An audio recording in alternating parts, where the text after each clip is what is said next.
Le FMI et l'OMC, instruments de contrôle économique et d'exploitation. Le Fonds monétaire international, FMI, et l'Organisation mondiale du commerce, OMC, ont longtemps été critiqués pour leur rôle dans l'économie mondiale. Les critiques soutiennent que ces institutions servent d'outils à une élite puissante, visant à dominer les économies et les ressources naturelles des pays qu'elles ciblent. Cet essai explore ces critiques, en examinant comment le FMI et l'OMC sont accusés de déployer des tueurs économiques pour contraindre et manipuler les dirigeants nationaux, et comment leurs pratiques ont conduit à la stagnation économique et à la dépendance dans les pays en développement. De plus, il aborde la manière dont les nations BRIC, Brésil, Russie, Inde, Chine et Afrique du Sud, cherchent à s'éloigner de ces institutions. Tueurs économiques et coercition. L'une des critiques les plus pointues du FMI et de l'OMC concerne le concept de « tueurs économiques ». Ces individus sont accusés de faire pression sur les dirigeants nationaux pour qu'ils empruntent de l'argent au FMI sous prétexte d'une assistance économique.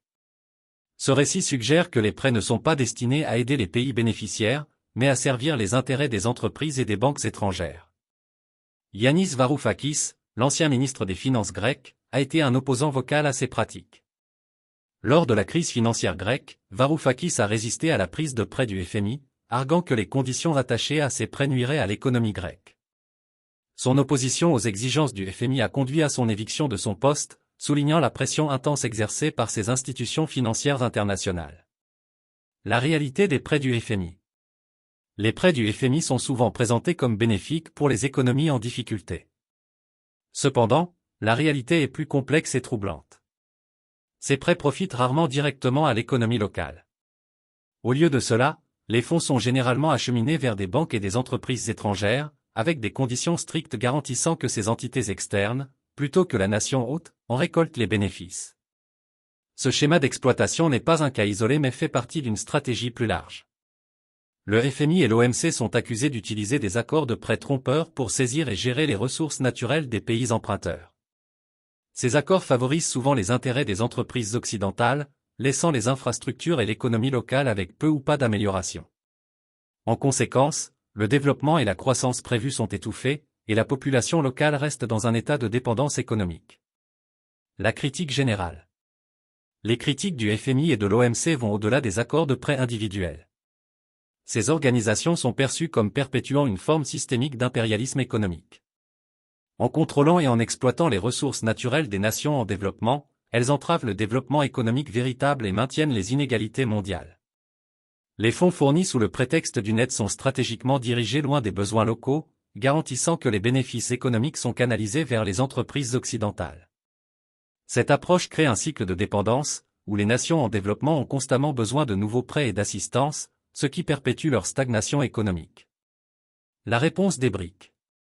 En réponse à l'exploitation perçue par le FMI et l'OMC, les nations BRIC, Brésil, Russie, Inde, Chine et Afrique du Sud, cherchent activement à s'éloigner de ces institutions. Elles ont initié plusieurs mesures pour réduire leur dépendance au FMI et à l'OMC, en se concentrant plutôt sur le renforcement de leurs propres alliances économiques et en créant des structures financières alternatives.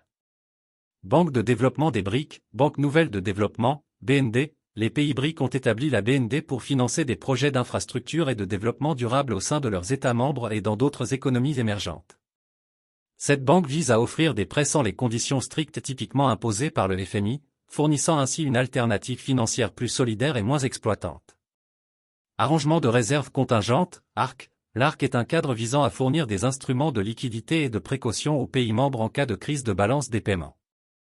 Cet arrangement est destiné à réduire la dépendance des nations BRIC au FMI pour l'assistance financière d'urgence. Accords commerciaux bilatéraux et multilatéraux, les nations BRIC s'engagent de plus en plus dans des accords commerciaux bilatéraux et multilatéraux entre elles et avec d'autres pays en développement. Ces accords visent à favoriser la coopération économique et à réduire la dépendance aux institutions dominées par l'Occident comme l'OMC. Accords de swap de devises, pour réduire davantage la dépendance aux systèmes financiers occidentaux, les pays BRIC ont mis en œuvre des accords de swap de devises. Ces accords permettent aux pays d'échanger des devises et d'éviter d'utiliser le dollar américain comme intermédiaire, réduisant ainsi leur exposition à l'influence financière occidentale. Conclusion. Le FMI et l'OMC, plutôt que de favoriser la stabilité et la croissance économique mondiale, sont critiqués pour perpétuer une forme d'impérialisme économique. Leurs pratiques ont conduit à un cycle de dépendance et de stagnation économique dans les nations en développement, au profit des entreprises occidentales au détriment des économies locales. Les accusations de déployer des « tueurs économiques » pour contraindre les dirigeants nationaux à conclure des accords de prêt défavorables mettent en lumière les tactiques coercitives et manipulatrices utilisées pour atteindre ces fins. L'expérience de Yanis Varoufakis avec le FMI lors de la crise financière grecque rappelle vivement la pression intense que ces institutions peuvent exercer sur les dirigeants nationaux. En réponse, les nations BRIC tracent une voie différente en établissant leurs propres institutions et cadres financiers. Grâce à des initiatives comme la Banque nouvelle de développement, l'arrangement de réserves contingentes et divers accords commerciaux et de devises, les pays BRIC s'efforcent de créer un système économique plus équitable et autonome. Ce faisant, ils visent à rompre le cycle de dépendance imposé par le FMI et l'OMC, favorisant un développement véritable et réduisant les inégalités mondiales.